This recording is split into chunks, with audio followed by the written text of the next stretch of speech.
Hello बच्चों, welcome to your favourite channel science की पाठशाला। आज के वीडियो में हम स्टार्ट कर रहे हैं chapter number 1 matter in our surrounding, जो एक क्लास 9 का चैप्टर है। इससे पहले मैंने आपको फिजिक्स का चैप्टर मोशन की थियरी और न्यूमेरिकल्स दोनों सिखाए हैं। अगर आपने वो वीडियो नहीं देखा है तो यहाँ पे आई बटन पे आपको उसकी लिंक मिल जाएगी। वो चैप्टर भी आप अच्छे से सीख सकते हैं। चलिए अब हम स्टार्ट करते हैं chapter number 1 matter in our surrounding. चलिए अब हम स्टार्ट करते हैं चैप्टर नंबर 1। चैप्टर का नेम है मैटर इन आवर सराउंडिंग। सबसे पहले ये जानेंगे कि मैटर होता क्या है। ऐसा कहा जाता है कि हमारा जो पूरा यूनिवर्स है वो मैटर से बना है। मैटर का मतलब क्या हुआ, आप कह सकते हो सब्सटेंसेस। ऐसी कोई भी चीज जो स्पेस ऑक्यूपाई करके रखती है और जिसका कोई पर्टिकुलर मास है वो बन जाएगा मैटर। आपके सराउंडिंग में जितनी भी चीजें हैं जिसको आप देख सकते हो, जिसका कोई पर्टिकुलर मास है और वो कोई ना कोई स्पेस ऑक्यूपाई करके रखता है, उसको आप कह सकते हो मैटर। जैसे कि वाटर है, सैंड है, एयर है, चॉक है, सारी की सारी चीजें जो है उसको हम कहते हैं मैटर। हमारे जो एंशिएंट इंडियन फिलोसोफर्स थे उनका ऐसा मानना था कि जो हमारा पूरा यूनिवर्स है वो पंच तत्व से बना है। पंच तत्व का मतलब क्या होता है, तो अच्छे से हम ये वर्ड को स्प्लिट करेंगे। पंच का मतलब होता है 5 और तत्व का मतलब होता है एलिमेंट्स। उन्होंने ऐसा कहा कि हमारा यूनिवर्स 5 एलिमेंट्स से बना है। कौन से ये 5 एलिमेंट्स हैं, तो air, water, sky, fire and earth. ये आपको याद रखना है, कई बार आपको 1 मार्क्स में पूछा जाता है। लेकिन हमारे जो मॉडर्न साइंटिस्ट है वो एंशिएंट चीजों पे बिलीव नहीं करते, एंशिएंट फिलोसॉफी उनके दिमाग में नहीं चलती। उन्होंने क्या किया कि इसका एक मॉडर्न क्लासिफिकेशन कर दिया और उन्होंने मैटर को 2 पार्ट्स में डिवाइड किया। एक उन्होंने डिवाइड किया basis of their physical properties, जिसको फिजिकल क्लासिफिकेशन कहा जाता है, और सेकंड उन्होंने क्लासिफिकेशन किया based on their chemical properties, जिसको केमिकल क्लासिफिकेशन कहा जाता है। फिजिकल प्रॉपर्टीज क्या होती है तो अभी थोड़ी देर के बाद हम सीखेंगे। और इसका जो फिजिकल क्लासिफिकेशन है मैटर का, उसमें हम 3 पार्ट्स में मैटर को देखते हैं। एक होता है सॉलिड, दूसरा होता है लिक्विड और थर्ड होता है गैसेस। इसके बारे में आपने ऑलरेडी लोअर स्टैंडर्ड्स में देखा ही है। और सेकंड क्लासिफिकेशन होता है, उसको कहते हैं हम chemical classification, that is element, compound and mixtures.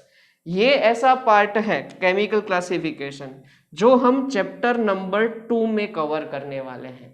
हमारा जो चैप्टर नंबर 1 है वो सिर्फ और सिर्फ फिजिकल क्लासिफिकेशन के बेसिस पे है।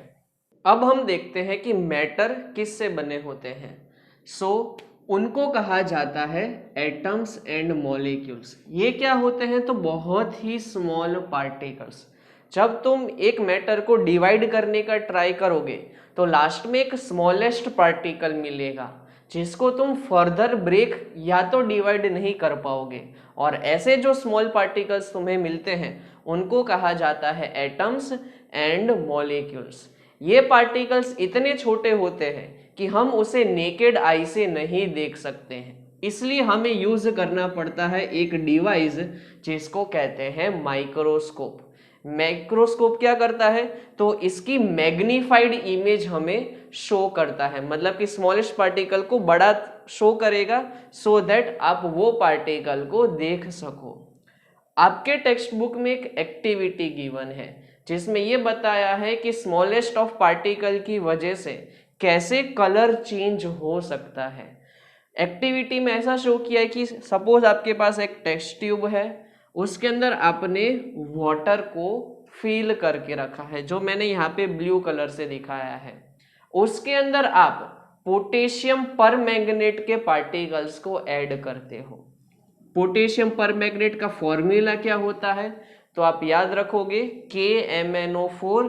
ये एक IMP क्वेश्चन है, ये पार्ट आप याद रखना, ये IMP क्वेश्चन है, बहुत बार 1 मार्क्स में पूछा गया है। अगेन रिपीट कर रहा हूं, it is known as potassium permanganate. इसके पार्टिकल्स जो है वो बहुत ही स्मॉल होते हैं। अगर हम वाटर के अंदर पोटेशियम पर मैग्नेट को ऐड करेंगे तो तुरंत वाटर का जो कलर है वो पिंक में चेंज हो जाता है, मतलब कि वो ट्रांसपेरेंट या तो कलरलेस में से कैसा बन जाएगा, पिंक कलर में चेंज हो जाएगा। और आप मान लो कि वापस से थोड़ा और वाटर ऐड करोगे तो फिर वो लाइट पिंक होता जाएगा। दैट मीन्स उसका कलर जो है आप फर्दर वाटर ऐड करते जाओगे तो वो फेड होता जाएगा, लेकिन कंप्लीटली वाटर वापस से जैसे पहले ट्रांसपेरेंट था वैसा नहीं रहेगा। तो ये पार्ट याद रखना है कि इवन एक स्मॉल पार्टिकल की वजह से, जिसकी साइज बहुत स्मॉल है, उसकी वजह से भी कलर जो है वो चेंज हो जाता है। और कौन से कलर में चेंज होता है, तो पिंक कलर में। ये पार्ट याद रखना है। अब हम देखते हैं कि सॉलिड्स, लिक्विड्स और गैसेस के अंदर पार्टिकल्स का अरेंजमेंट कैसे होता है। तो देखो, ये है हमारे पास सॉलिड्स। यहाँ पे जो आपको रेड कलर से दिखाई दे रहे हैं वो एक्चुअल में क्या है, एटम्स। सो सॉलिड के अंदर जो एटम्स होते हैं वो टाइटली पैक्ड होते हैं। टाइटली पैक्ड का मतलब क्या हुआ, उनके बीच में देखो आपको ये जो स्पेस दिखाई दे रही है ना, वो बहुत ही ज्यादा नेग्लिजिबल होती है। लिक्विड के अंदर आप देख सकते हो कि पार्टिकल्स के बीच में जो स्पेस है सॉलिड के कंपैरिजन में वो ज्यादा होती है। दैट मीन्स ये सॉलिड के कंपैरिजन में लूजली पैक्ड होते हैं। यहाँ पे पार्टिकल्स के पास स्पेस होती है मूव करने के लिए, यहाँ पे पार्टिकल्स कहीं पे मूव नहीं कर सकते। और गैसेस के अंदर आप देखो तो लिक्विड के भी कंपैरिजन में ज्यादा स्पेस होती है। दैट मीन्स वो फ्रीली मूव कर सकते हैं। अब हम बात करेंगे कैरेक्टरिस्टिक्स ऑफ पार्टिकल्स के बारे में, जो एक आईएमपी क्वेश्चन है। कैरेक्टरिस्टिक्स का मतलब होता है बिहेवियर ऑफ पार्टिकल्स। सारे पार्टिकल्स का कोई ना कोई बिहेवियर होता है जिसके बारे में हम यहाँ पे स्टडी करने वाले हैं। First characteristic is particles are continuously moving. हमने देखा था सॉलिड्स, लिक्विड और गैस के डायग्राम में कि लिक्विड्स और सॉलिड्स के जो पार्टिकल्स होते हैं उनके बीच में स्पेस थोड़ी ज़्यादा होती है। सो जब स्पेस ज़्यादा होती है तो वो लोग फ्री होते हैं मूव करने के लिए। तो जब वो लोग मोशन में आते हैं तो उनके अंदर होती है काइनेटिक एनर्जी। ये पार्ट याद रखना है। सॉलिड के पार्टिकल्स मूव नहीं कर सकते, वो बस अपने मीन पोजीशन पे वाइब्रेट कर सकते हैं। लेकिन लिक्विड के पार्टिकल्स और गैस के पार्टिकल्स की अगर हम बात करें तो जब हम उसका टेम्परेचर इंक्रीज करेंगे तो उनके बीच की स्पेस और बढ़ जाएगी, और स्पेस और बढ़ जाएगी तो वो लोग और अच्छे से मूव कर पाएंगे, और अच्छे से मूव कर पाएंगे दैट मीन्स उनकी काइनेटिक एनर्जी जो है वो ज्यादा होगी। आई होप ये आपको अच्छे से पता चल गया होगा। इसका एग्जाम्पल क्या है कि अगर हम पार्टिकल्स ऑफ एयर को हीट करेंगे तो उनके अंदर की काइनेटिक एनर्जी बढ़ जाएंगी और वो लोग फ्रीली मूव कर पाएंगे। साथ में आपने वाटर में से वेपर्स को निकलते हुए देखा होगा। आप जितना ज़्यादा वाटर का टेम्परेचर इंक्रीज करोगे उतनी ज़्यादा वेपर्स निकलेगी और उतनी ही वो फास्ट मूव करेगी। ये एक इम्पॉर्टेंट कैरेक्टरिस्टिक है जो आपको याद रखनी है। नेक्स्ट है particles of matter have space between them. हमने देखा था सॉलिड्स के जो पार्टिकल्स होते हैं उनके बीच में बहुत ही माइन्यूट स्पेस थी, लेकिन लिक्विड में देखे तो स्पेस बढ़ गई, और गैसेस में देखा तो सबसे ज़्यादा स्पेस जो है वो बढ़ गई। तो ये आपको इंक्रीजिंग ऑर्डर याद रखना है जो मैंने आपको अभी बताया। जैसे कि मान लो इसका एग्जाम्पल आपको पूछे तो फॉर एग्जाम्पल हमारे पास वाटर है एक कंटेनर के अंदर या तो ग्लास के अंदर, हमने फिल करके रखा है जो ब्लू कलर से शो हो रहा है। अब जब उसके अंदर हम शुगर को ऐड करते हैं, सॉल्ट को ऐड करते हैं या लेमन जूस को ऐड करते हैं तो क्या होता है, शुगर के जो पार्टिकल्स हैं जो आपको यहाँ पे ग्रीन कलर के दिखाई दे रहे हैं वो वाटर के पार्टिकल्स के बीच में जो स्पेस है उसको ऑक्यूपाई कर लेते हैं और बाद में हमें शुगर सॉल्यूशन या तो सॉल्ट सॉल्यूशन मिलता है। ये कब पॉसिबल हुआ, जब वाटर के पार्टिकल्स के बीच में स्पेस हो। अगर उनके बीच में स्पेस नहीं होती तो सॉल्ट या तो शुगर वाटर के साथ कभी मिक्स नहीं हो पाता। तो ये भी आपको एक पॉइंट और कैरेक्टरिस्टिक याद रखनी है। नेक्स्ट है particles of matter attract each other. ये कैसा हो गया? तो फर्स्ट वाले का तो ऑपोजिट आप कह सकते हो। उनके बीच में फोर्स ऑफ अट्रैक्शन होता है। किसमें सबसे ज्यादा फोर्स ऑफ अट्रैक्शन होता है? तो हमने देखा था कि सॉलिड के जो पार्टिकल्स है वो बहुत ही ज्यादा टाइटली पैक्ड होते हैं। क्यों टाइटली पैक्ड होते हैं? बिकॉज उनके अंदर फोर्स ऑफ अट्रैक्शन मैक्सिमम है। ये इंक्रीजिंग ऑर्डर आपको याद रखना है। फिर फोर्स ऑफ अट्रैक्शन लिक्विड में थोड़ा कम हो जाता है, और फोर्स ऑफ अट्रैक्शन कम हो जाएगा तो उनके बीच की स्पेस बढ़ जाएगी, ठीक है। और लास्ट में जो गैसेस है उनके बीच में नेग्लिजिबल फोर्स ऑफ अट्रैक्शन लगता है, इसलिए उसके जो पार्टिकल्स है वो फ्रीली मूव कर सकते हैं। हम हमारा हैंड जो है वो एयर में जो है इजीली मूव कर सकते हैं। क्यों? बिकॉज यहाँ पे जितने भी पार्टिकल्स हैं एयर के, उनके बीच में स्पेस बहुत ज्यादा है और फोर्स ऑफ अट्रैक्शन उसका सबसे कम है। लेकिन क्या आप अपने हैंड को किसी वुडन ब्लॉक में से पास कर सकते हो? पॉसिबल ही नहीं है। क्यों? क्योंकि वुडन बॉक्स जो है, ठीक है, वो एक सॉलिड है, उनके बीच का जो फोर्स ऑफ अट्रैक्शन है वो बहुत ज्यादा होता है, तो हम वुड में से अपने हैंड को पास नहीं कर सकते, लेकिन एयर में से हम हमारे हैंड को पास कर सकते हैं। अब हम बात करेंगे स्टेट्स ऑफ मैटर के बारे में, जो एक इम्पॉर्टेंट क्वेश्चन है। इसमें से डायरेक्टली आपको 2 मार्क्स के और इवन 3 मार्क्स के क्वेश्चन पूछे जाते हैं। सो आप लोगों को याद हो तो हमने फिजिकल क्लासिफिकेशन ऑफ मैटर किया था, वहाँ पे हमने 3 स्टेट्स ऑफ मैटर को डिस्कस किया था, that is solids, liquids and gases. अब हम थोड़ा और ब्रीफली डिस्कस करेंगे कि सॉलिड्स किसको कहते हैं। एक चीज आपको याद रखनी है कि यहाँ पे जो हमने डेफिनेशंस लिखी है सॉलिड्स की, लिक्विड्स की और गैसेस की, वो हमने उनकी फिजिकल प्रॉपर्टीज को ध्यान में रख के लिखी है। तो सबसे पहले जानते हैं सॉलिड्स के अंदर कौन सी प्रॉपर्टीज होती है। तो सॉलिड्स जो होते हैं ना वो हमेशा रिजिड होते हैं। रिजिड का मतलब क्या हुआ, अच्छे से समझना। आपके पास देखो एक मार्कर दिखाई दे रही होगी फोन में, ठीक है। सो मैं ये मार्कर के ऊपर कितना भी फोर्स अप्लाई करने का ट्राई कर रहा हूँ, फिर भी इसका शेप चेंज नहीं हो रहा है। That means that object is called rigid object. तुम कितना भी उसके ऊपर फोर्स अप्लाई करो, फिर भी अगर शेप चेंज नहीं होता तो वो प्रॉपर्टी को कहा जाता है उसकी रिजिडिटी, ठीक है। सेकेंड उसकी प्रॉपर्टी क्या होती है? इट हैज फिक्स्ड शेप, ठीक है। आपको पता है ये बहुत जितने भी सॉलिड्स होते हैं उनका फिक्स्ड शेप होता है, और साथ में उनका होता है फिक्स्ड वॉल्यूम, मतलब कि वो फिक्स्ड अमाउंट में स्पेस को ऑक्यूपाई करके रखते हैं। सॉलिड्स कैसे होते हैं तो देखो, ये आपको यहाँ पे फिगर के फॉर्म में भी बताया हुआ है, जो हमने ऑलरेडी डिस्कस किया हुआ है।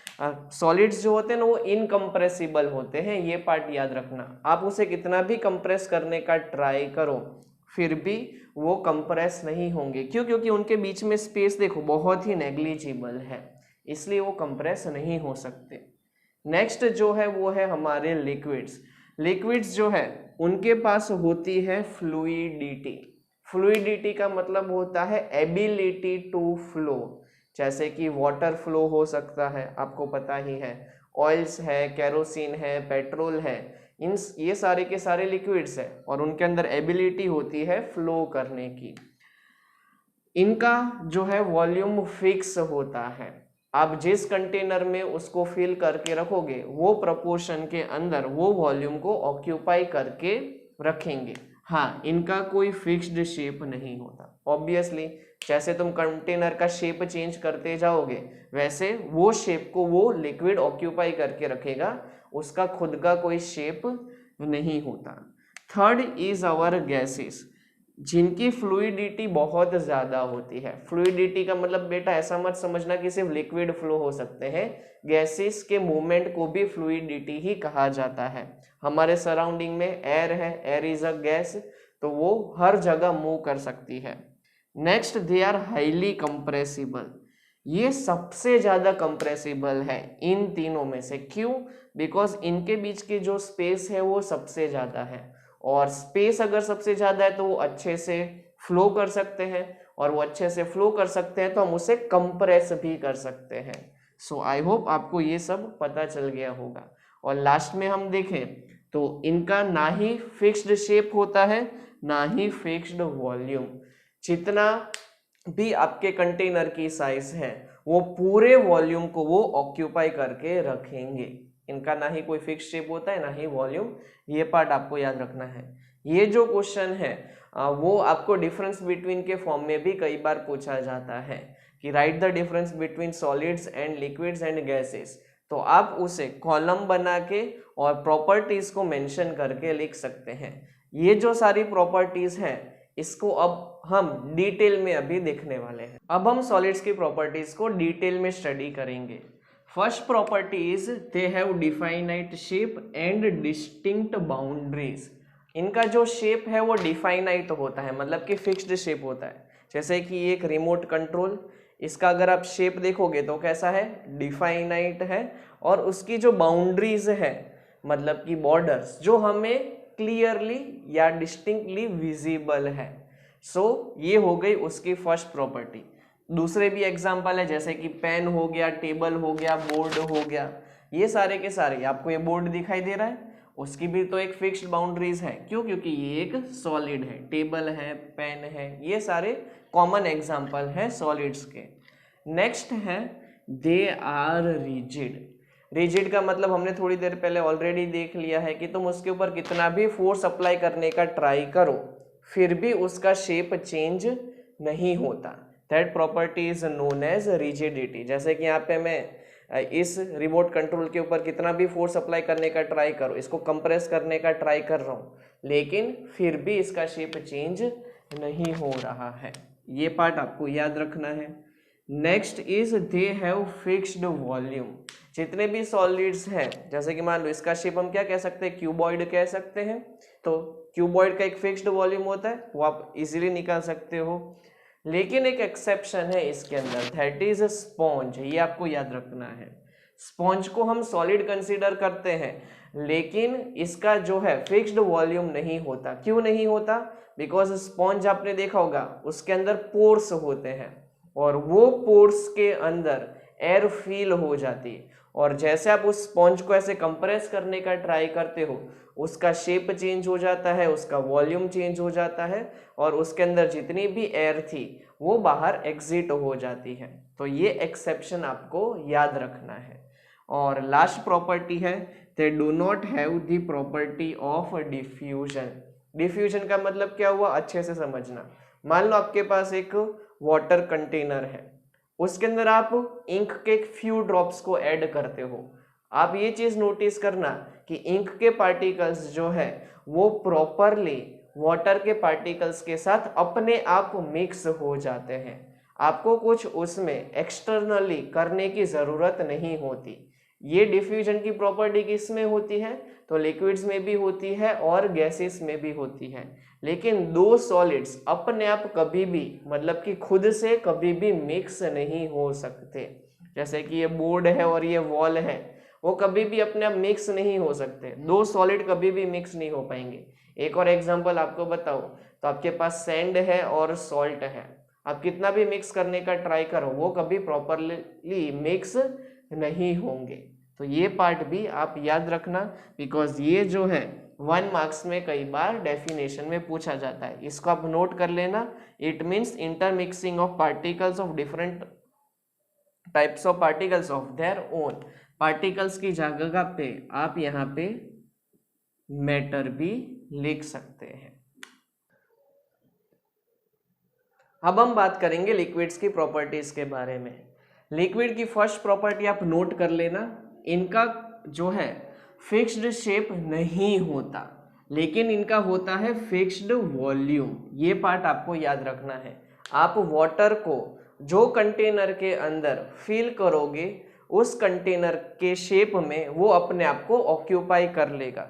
जैसे कि ये एक वाटर बॉटल है, इसके अंदर जो वाटर है उसने अभी ये शेप को ऑक्यूपाई करके रखा है। ठीक है, अगर मैं ये वाटर बॉटल को किसी ग्लास में, इसमें से वाटर निकाल के किसी ग्लास के अंदर फिल कर दूंगा तो क्या होगा, वाटर उस शेप में अपने आप को ट्रांसफॉर्म कर देगा। क्यों? बिकॉज इनका कोई फिक्स्ड शेप नहीं होता। हाँ, लेकिन इनका फिक्स्ड वॉल्यूम है। जितना वो फिल हो चुका है ग्लास के अंदर या बॉटल के अंदर, उतने वॉल्यूम को वो ऑक्यूपाई करके रखता है। Next is they have fluidity. Fluidity का मतलब है एबिलिटी टू फ्लो। आपने देखा होगा वाटर जो है वो इजीली फ्लो हो सकता है। कुछ ऐसे लिक्विड्स होते हैं उनके अंदर फ्लूइडिटी थोड़ी सी कम है, जैसे कि ऑयल ले सकते हो, हनी ले सकते हो, उनकी फ्लूइडिटी रिलेटिवली लेस होती है, लेकिन वाटर की जो है फ्लूइडिटी बहुत अच्छी होती है। नेक्स्ट है they have the property of diffusion. Diffusion क्या होता है, तो ये अभी हमने थोड़ी देर पहले देखा था। यहाँ पे जो पार्टिकल्स हैं डिफरेंट मैटर के वो खुद से ही इजीली मिक्स हो जाते हैं। मान लो आपके पास एक ग्लास के अंदर वाटर है, उसके अंदर आप 1 टेबलस्पून सॉल्ट डालते हो। आप ये चीज नोटिस करोगे कि आफ्टर फ्यू मिनट्स सॉल्ट जो है वो वाटर के अंदर इजीली डिसॉल्व हो चुका है। तो यहाँ पे हमने किसका एग्जांपल देखा, एक सॉलिड जो है वो लिक्विड के अंदर मिक्स हो चुका है। अगर हम diffusion of liquids in liquids की बात करें, जहाँ पे 2 लिक्विड खुद से मिक्स हो सकते हैं, तो बेस्ट एग्जांपल है इंक एंड वाटर। अगर आपने इंक के फ्यू ड्रॉप्स को ऐड किया तो वो वाटर के अंदर इजीली मिक्स हो जाते हैं, आपको कुछ एक्सटर्नली करने की ज़रूरत नहीं पड़ती। एक इम्पॉर्टेंट एग्जाम्पल पूछा जाता है गैसेस के बारे में कि एक्वेटिक एनिमल्स और जो प्लांट्स हैं वो कैसे सरवाइव करते हैं विद इन दी वाटर या तो अंडर दी वाटर। सो हमें पता होना चाहिए कि वाटर के साथ जो है एटमॉस्फेयर का ऑक्सीजन मिक्स हो चुका होता है, मतलब कि oxygen is mixed with water. ये कैसे होता है, तो नेचुरली होता है। हमको पता है कि हमारे एटमॉस्फेयर में ऑक्सीजन है, वो ऑक्सीजन वाटर के साथ मिक्स हो जाता है और वो ऑक्सीजन का यूज करके एक्वेटिक एनिमल्स जो है वो इजीली ब्रीथ कर सकते हैं। ये एक आईएमपी पार्ट है जो गिव रीजन में बहुत बार पूछा जाता है। नेक्स्ट इंपॉर्टेंट पार्ट आपको याद रखना है, rate of diffusion is different for different liquids. इसका मतलब क्या हुआ, कुछ ऐसे लिक्विड्स होते हैं जो बहुत इजीली डिफ्यूज हो जाते हैं, मतलब कि दूसरों के साथ मिक्स हो जाते हैं, और कुछ ऐसे लिक्विड्स होते हैं जिनको मिक्स करने में थोड़ा सा टाइम लगता है। जैसे कि मान लो हमने वाटर और इंक का देखा, वो दोनों चीज़ें हैं इजीली डिफ्यूज हो जाती हैं, लेकिन मान लो कि मैं वाटर के अंदर हनी को डाल दूं तो आपको स्पून लेके उसको मिक्स करना पड़ेगा, वो उतना इजीली डिफ्यूज नहीं होता। दैट मीन्स डिफ्यूजन का जो रेट है वो डिफरेंट है यहाँ पे डिफरेंट लिक्विड्स के लिए। और लास्ट पॉइंट है rate of diffusion increases with temperature. मान लो आपके पास सॉल्ट का सॉल्यूशन है, ठीक है, जिसके अंदर ऑलरेडी सॉल्ट प्रेजेंट है। अगर आपको फर्दर और सॉल्ट उसके अंदर मिक्स करना है ना, तो कई बार टेम्परेचर को इंक्रीज करना पड़ता है, बिकॉज जब तुम टेम्परेचर को इंक्रीज करोगे तो क्या होगा, पार्टिकल्स के बीच का जो स्पेस है वो इंक्रीज हो जाएगा, पार्टिकल्स को काइनेटिक एनर्जी मिलेगी और उसकी वजह से जो रेट ऑफ डिफ्यूजन है वो इंक्रीज हो जाएगा। अगर स्पेस बढ़ जाएगी तो ऑब्वियसली तुम वो स्पेस के अंदर एक्स्ट्रा सॉल्ट को ऐड कर सकते हो। तो ये भी एक इम्पॉर्टेंट पार्ट है जो आपको 1 मार्क्स में पूछा जाता है। अब हम बात करेंगे प्रॉपर्टीज ऑफ गैसेस। गैसेस का ना ही फिक्स्ड शेप होता है ना ही फिक्स्ड वॉल्यूम, ये हमने ऑलरेडी डिस्कस कर लिया है। जैसे कि आप एयर को देख सकते हो, एयर का ना ही कोई फिक्स्ड शेप होता है ना ही उसका कोई फिक्स्ड वॉल्यूम। जितने वॉल्यूम में उसको तुम सेट करना चाहो उतने वॉल्यूम में तुम उसे सेट कर सकते हो। आपने देखा होगा कि जो गैस के सिलेंडर्स होते हैं वो स्मॉल साइज के भी मिलते हैं और बिगर साइज के भी सिलेंडर्स होते हैं। आपको उसे जिस शेप में डालना है उस शेप में भी डाल सकते हो, जिस वॉल्यूम के अंदर फिक्स करना है उसके अंदर फिक्स कर सकते हो। उनका कुछ खुद से फिक्स्ड शेप या वॉल्यूम नहीं होता। ये भी हमने ऑलरेडी देख लिया कि उनके पास जो है मैक्सिमम फ्लूइडिटी होती है, वो कहीं पे भी इजीली मूव कर सकते हैं। वो लोग मूव कर सकते हैं, इसलिए ये चीज़ भी याद रखना है कि उनके पास काइनेटिक एनर्जी भी मैक्सिमम होती है। Next part is they are highly compressible, मतलब कि हम उसे कंप्रेस कर सकते हैं, मतलब कि हम उसके ऊपर फोर्स अप्लाई करके प्रेशर अप्लाई करके उसे सिलेंडर के अंदर पैक कर सकते हैं। इसका एग्जाम्पल क्या हुआ, CNG। CNG का फुल फॉर्म क्या होता है, कंप्रेस्ड नेचुरल गैस। जो हमारे पास गैस है उसको हमने कंप्रेस करके सिलेंडर के अंदर जो है प्लेस करके रखा है। थे है वो लो डेंसिटी। डेंसिटी के बारे में आपको पूछा जाता है। डेंसिटी क्या है? तो एक रेशियो होता है मास डिवाइड बाय वॉल्यूम।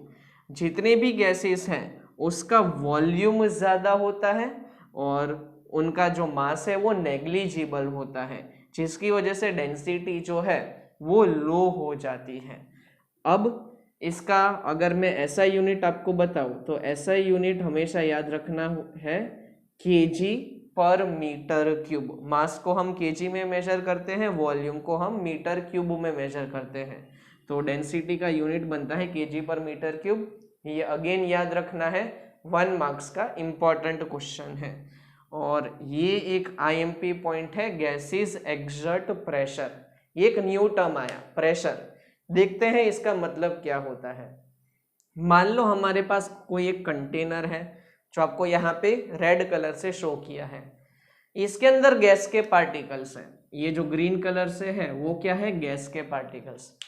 अब हमें पता है गैसेस जो है वो कंटिन्यूसली मूव करती रहती है। क्यों मूव करती रहती है? बिकॉज उनके बीच में जो फोर्स ऑफ अट्रैक्शन है बिटवीन द पार्टिकल्स वो सबसे लेस है, और फोर्स ऑफ अट्रैक्शन लेस है तो वो मूव करेगी तो उनके पार्टिकल्स के बीच में होगा कोलिजन। कोलिजन का मतलब ये पार्टिकल्स जो है वो एक दूसरे से टकराएंगे, साथ में ये जो पार्टिकल्स हैं वो कंटेनर की जो ये वॉल है उसके साथ भी टकराएंगे। मतलब कि वो पार्टिकल्स कंटेनर की वॉल के ऊपर एक तरीके से फोर्स अप्लाई करेंगे। एक फोर्स लगेगा इस वॉल के ऊपर।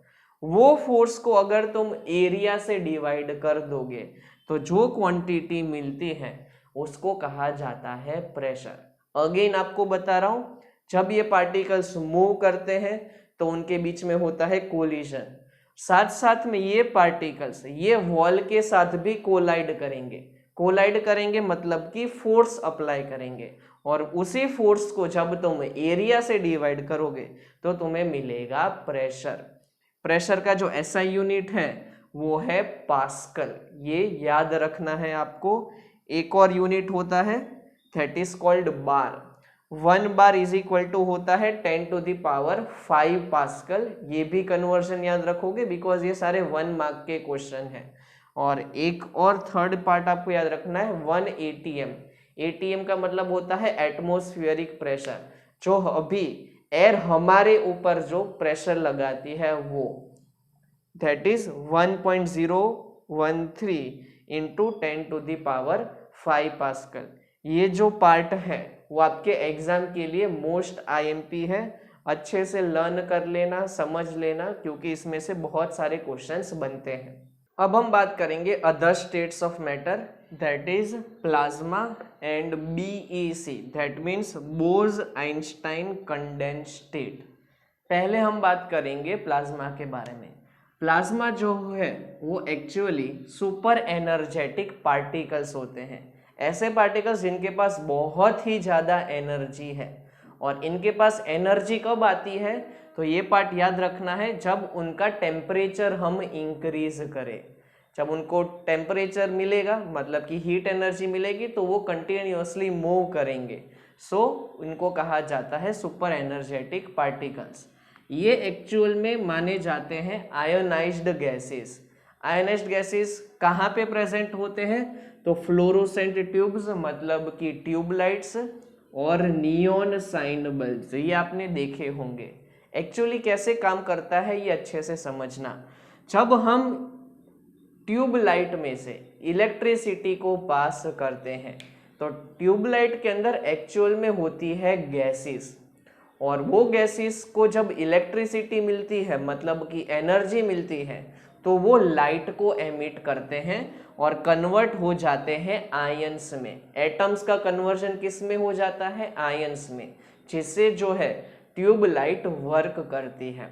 तो एक्चुअल में ये गैसेस ही है, लेकिन हाई एनर्जी वाले गैसेस हैं जो लाइट को एमिट करते हैं।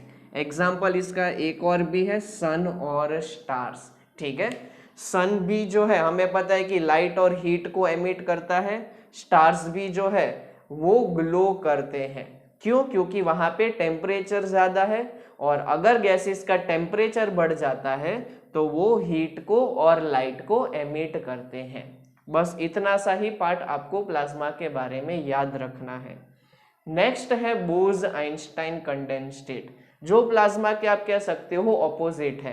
प्लाज्मा ऑब्टेन करने के लिए हमें टेम्परेचर को इंक्रीज करना पड़ता है, लेकिन बोज-आइंस्टाइन कंडेंस स्टेट एक ऐसा सब्सटेंस है जहां पे हमें टेम्परेचर को सुपर कूल करना पड़ता है, मतलब कि टेम्परेचर बहुत कम लेके जाएंगे तो हमें जो पार्टिकल्स मिलेंगे जिनकी डेंसिटी 1/100 से लेके 1/10,000 टाइप्स लेस होगी, इतनी ज्यादा कम डेंसिटी होती है, तब हमें जो स्टेट मिलता है उसे कहते हैं बोज-आइंस्टाइन कंडेंस स्टेट।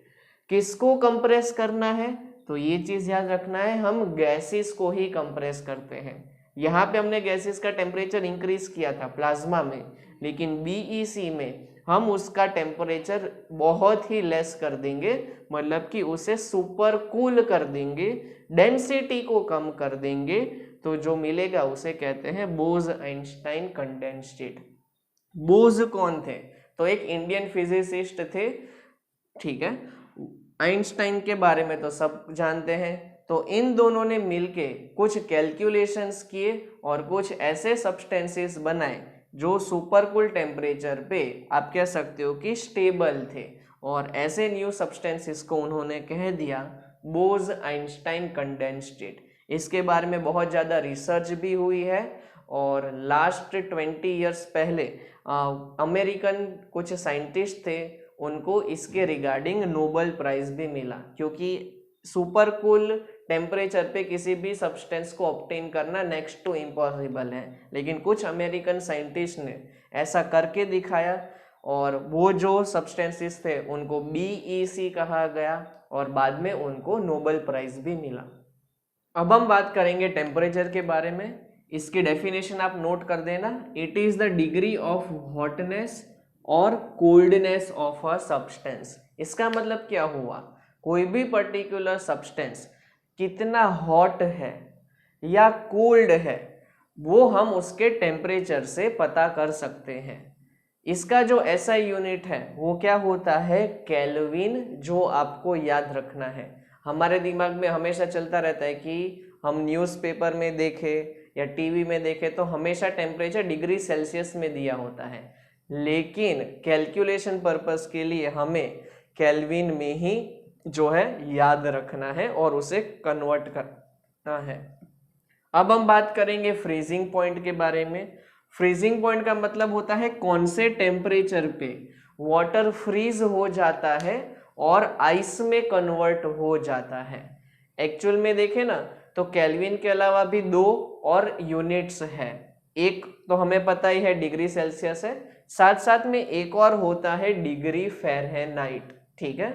सो फ्रीजिंग पॉइंट की बात करें तो वो अगर हम केल्विन में देखें तो वो होता है 273 केल्विन। बेटा ये याद रखना, पूछा जाता है। नेक्स्ट है 0 डिग्री सेल्सियस। ये सेम है, 0 डिग्री सेल्सियस को ही अगर हम केल्विन में कन्वर्ट करें ना तो 273 हो जाएगा। कैसे होता है तो अभी मैं फॉर्मूला बताऊंगा। और फ़ारेनहाइट में क्या आंसर आता है? 32 डिग्री फ़ारेनहाइट। ये तीनों याद रखना। केल्विन में 273 होता है, सेल्सियस में 0 डिग्री सेल्सियस होता है और फ़ारेनहाइट में 32। नेक्स्ट हम बात करेंगे बॉइलिंग पॉइंट ऑफ वाटर, मतलब कि कब वाटर बॉयल होगा, कौन से टेम्परेचर पे? जब वो वेपर में कन्वर्ट होना स्टार्ट हो जाएगा। तो केल्विन में देखें तो वो टेम्परेचर होता है 373, सेल्सियस में देखें तो टेम्परेचर होता है 100 और फ़ारेनहाइट में देखें तो टेम्परेचर होगा 212 फ़ारेनहाइट। ये सारी वैल्यूज याद रखनी है। कैसे हम केल्विन में कन्वर्ट कर सकते हैं डिग्री सेल्सियस को? तो ये उसका फॉर्मूला है, kelvin is equal two degree Celsius plus 273। मान लो आपको दिया है कि 130 डिग्री सेल्सियस को केल्विन में कन्वर्ट करो, तो ये जो डिग्री सेल्सियस है वहां पे हम क्या लिख देंगे? 130, उसके अंदर 273 ऐड करोगे तो आंसर क्या आएगा? 403 केल्विन। इस तरीके से कन्वर्जन किया जाता है। इसका ऑपोजिट कन्वर्जन भी पूछ सकते हैं। मान लो आपको अब टेम्परेचर केल्विन में दे दिया है, सो 300 केल्विन को अगर हम कन्वर्ट करेंगे तो आंसर क्या आएगा 27 डिग्री सेल्सियस।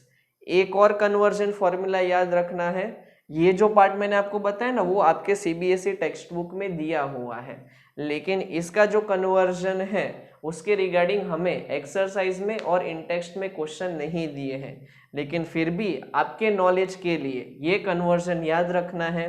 डिग्री फ़ारेनहाइट जो है वो होता है 9/5 डिग्री सेल्सियस प्लस 273। देखो यहाँ पे हमने देखो 0 डिग्री सेल्सियस जो है एक्चुअल में 2 से।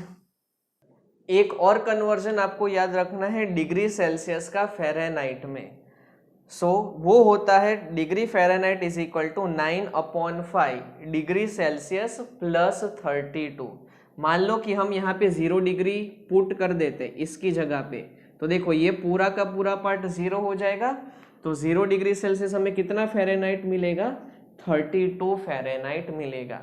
ये जो फॉर्मूला है वो आपके टेक्स्ट बुक में मेंशन नहीं किया है, लेकिन आपके नॉलेज के लिए ये एक इम्पॉर्टेंट पार्ट है। अब हम न्यू टॉपिक देख रहे हैं, can matter change it's state. बेटा यहाँ से जो चैप्टर है उसका लेवल थोड़ा सा और इंक्रीज होता जाएगा। अभी तक हमने जो देखा था आप कह सकते हो कि चैप्टर का सिर्फ बेसिक पार्ट था। यहाँ से हम ये चैप्टर को और डिटेल में स्टडी करेंगे, क्योंकि यहाँ पे जो हम कुछ प्रोसेस देखने वाले हैं वो आपके लिए जाननी बहुत इम्पोर्टेंट है, बहुत ज़रूरी है, और इसमें से बहुत सारे क्वेश्चंस पूछे जाते हैं। इसमें से डेफिनेशंस भी पूछी जाती है और शॉर्ट नोट्स भी पूछी जाती है। टॉपिक है हमारा can matter change it's state. क्या हम सॉलिड्स को लिक्विड में कन्वर्ट कर सकते हैं, लिक्विड को गैसेस में कन्वर्ट कर सकते हैं, और क्या उसका रिवर्स भी कर सकते हैं, मतलब कि गैसेस को वापस से हम लिक्विड में कन्वर्ट कर पाएंगे, क्या लिक्विड को हम वापस से सॉलिड में कन्वर्ट कर पाएंगे, ये हमारा टॉपिक है। तो आंसर इज यस, कि हम इजीली किसी भी सब्सटेंस के स्टेट को चेंज कर सकते हैं। कैसे चेंज कर सकते हैं? तो first method is by changing temperature and second is by changing pressure. कैसे किए जाता है ये अभी हम देखने वाले हैं। उसमें से हम फर्स्ट वाला अभी स्टडी कर रहे हैं, that is effect of change of temperature. मान लो कि अगर हम किसी भी सॉलिड को लिक्विड में कन्वर्ट करना चाहते हैं तो हम क्या करेंगे, उसका टेम्परेचर इंक्रीज करेंगे कि डिक्रीज करेंगे, उसके बारे में हमें यहाँ पे स्टडी करना है। मान लो हमारे पास यहाँ पे एक कंटेनर है जिसके अंदर हमने आइस क्यूब्स को प्लेस करके रखा है, और वो कंटेनर को हमने ट्राइपॉड स्टैंड के ऊपर रखा है। अब अगर हमें सॉलिड को लिक्विड में कन्वर्ट करना है तो ऑब्वियसली क्या सप्लाई करना पड़ेगा, हीट। हीट से क्या होगा, जितने भी सॉलिड्स हैं मतलब कि आइस है उनके बीच का जो फोर्स ऑफ अट्रैक्शन है वो डिक्रीज होता जाएगा। हमें पता है सॉलिड्स के पार्टिकल्स के बीच में फोर्स ऑफ अट्रैक्शन ज्यादा है, तो ये हीट एनर्जी क्या करेगी, वो फोर्स ऑफ अट्रैक्शन को ब्रेक करेगी, जिससे फोर्स ऑफ अट्रैक्शन कम होता जाएगा और एक ऐसा टेम्परेचर मिलेगा जहाँ पे जितना भी आइस है वो कंप्लीटली वाटर में कन्वर्ट हो जाएगा। और ये जो टेम्परेचर पे कंप्लीटली आइस वाटर में कन्वर्ट हो जाता है वो टेम्परेचर को कहा जाता है उसका मेल्टिंग पॉइंट। ये चीज़ याद रखना है, जिस टेम्परेचर पे कन्वर्जन हो जाता है ये जो प्रोसेस है उसको कहा जाता है मेल्टिंग। ये जो मेल्टिंग पॉइंट की डेफिनेशन है वो आप अपने नोटबुक में लिख देना, the temperature at which solid melts into liquid at atmospheric pressure is called melting point. और यहाँ पे जो मेल्टिंग पॉइंट होता है वो कितना होता है आपको पता है, 0 degree Celsius, that is also equal to 273 Kelvin. ये याद रखना है बिकॉज 1 मार्क्स में पूछा जाता है। और ये जो मेल्टिंग की प्रोसेस है ना, इसको फ्यूजन भी कहा जाता है। ये पार्ट आप लोग याद रखना। अब आप लोगों ने देखा कि हमें हीट सप्लाई करनी पड़ती है, जिसकी वजह से ये जो आइस है वो कंप्लीटली मेल्ट हो जाता है और लिक्विड में मतलब कि वाटर में कन्वर्ट हो जाता है। यहाँ पे जो हम हीट सप्लाई करते हैं वो हीट को कहा जाता है लेटेंट हीट ऑफ फ्यूजन। ये एक इम्पॉर्टेंट पार्ट है, आपको ये 1 मार्क्स में डेफिनेशन के फॉर्म में बहुत बार पूछा जाता है। इसकी डेफिनेशन आप नोट कर देना। हम जो हीट एनर्जी सप्लाई करते हैं जिसकी वजह से 1 kg जितना सॉलिड कंप्लीटली लिक्विड में कन्वर्ट हो जाता है, वो हीट एनर्जी को कहा जाता है लेटेंट हीट ऑफ फ्यूजन। ये अच्छे से समझना। हमारे पास 1 kg जितना सॉलिड है, उसको हमें कन्वर्ट करना है लिक्विड में, तो हम जो हीट एनर्जी को सप्लाई करते हैं वो हीट एनर्जी को कहा जाता है लेटेंट हीट ऑफ फ्यूजन। एक और इम्पॉर्टेंट पार्ट आपको याद रखना है, हमारे पास यहाँ पे जो आइस था, ठीक है, वो कितने टेम्परेचर पे था? 0 डिग्री सेल्सियस पे, और वो 0 डिग्री सेल्सियस वाटर में कन्वर्ट हो गया। आप लोगों को ये थोड़ा अजीब लगेगा कि सर आपने तो यहाँ पे हीट सप्लाई की, फिर भी टेम्परेचर क्यों इंक्रीज नहीं हुआ? तो उसी को ही कहा जाता है बेटा लेटेंट हीट। लेटेंट हीट का काम पता है क्या है? सिर्फ और सिर्फ जो फोर्स ऑफ अट्रैक्शन होता है पार्टिकल्स के बीच में, उसको ब्रेक करना। लेटेंट हीट की वजह से कभी भी टेम्परेचर चेंज नहीं होता, अच्छे से समझना। लेटेंट हीट की वजह से कभी भी टेम्परेचर चेंज नहीं होता। वो हीट सिर्फ और सिर्फ पार्टिकल्स के बीच का जो फोर्स ऑफ अट्रैक्शन है उसको ब्रेक करती है, और अगर फोर्स ऑफ अट्रैक्शन ब्रेक हो गया तो जितना भी सॉलिड है वो किस में कन्वर्ट हो जाएगा? लिक्विड में। अच्छे से समझ लिया होगा आपने। और एक और इम्पॉर्टेंट पार्ट आपको यहाँ पे पूछा जाता है कि 0 डिग्री सेल्सियस तुम्हारे पास आइस है और 0 डिग्री सेल्सियस वाटर है, उसमें से आपको बेटर कूलिंग किस में मिलेगा? मतलब कि कौन आपके लिए ज़्यादा कूल होगा?